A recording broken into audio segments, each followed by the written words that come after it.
ప్రియులారా, బాగున్నారా? దేవుని వాక్యాన్ని క్రమంగా చదువుచున్నారా? ప్రార్థించుచున్నారా? నేటి ధ్యాన వాక్యము యెహోషువ గ్రంథం 24వ అధ్యాయము 15వ వచనం. నేనును నా ఇంటి వారును యెహోవాను సేవించెదము.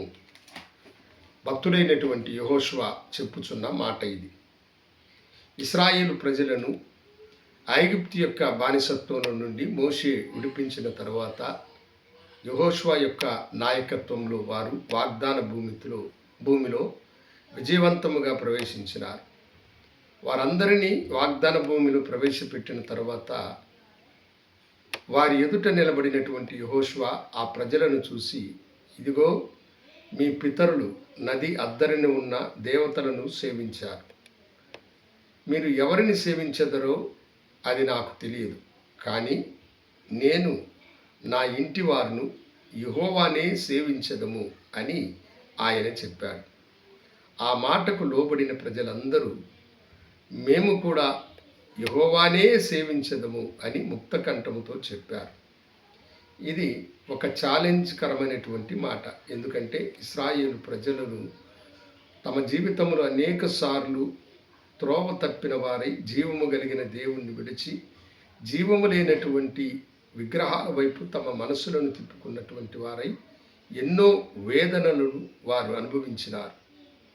వారు జీవము కలిగిన దేవుని యొక్క మేలులు మరిచి అలా చేశారు కనుక ఇప్పుడు వారందరినీ ఒక తాటి మీద నడిపించవలసిన బాధ్యత, ఏక మనస్సు కలిగిన వారిగా చేయవలసిన బాధ్యత వారి నాయకుడైన యెహోషువ మీద ఉన్నది కనుక ముందు ఆయన తన సమర్పణను తెలియచేస్తూ ఉన్నాడు.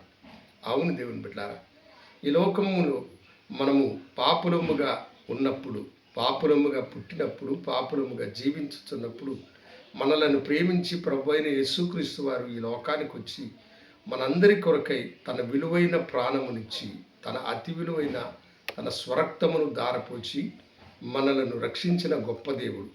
ఆ గొప్ప దేవుణ్ణి మనం ఎల్లప్పుడూ మర్చిపోక మన జీవితాంతము ఆయనకు కృతజ్ఞత కలిగిన వారమై జీవించవలసిన అవసరము మనకు మన సంతతికి ఉన్నది.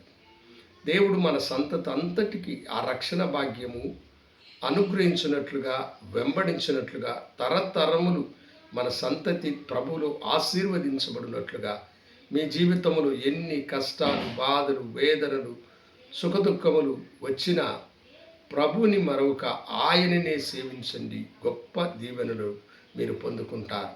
ప్రార్థించుకుందాం. గనుడా, మేము కూడా నిన్నే సేవించు వారముగా ఉండడానికి కృప చూపించి ఆశీర్వదించమని యేసు నామమున అడిగి వేడుకొంచున్నాను తండ్రి. ఆమేన్. శుభోదయం. ప్రభు మిమ్మలను దీవించునుగాక. ఆమేన్.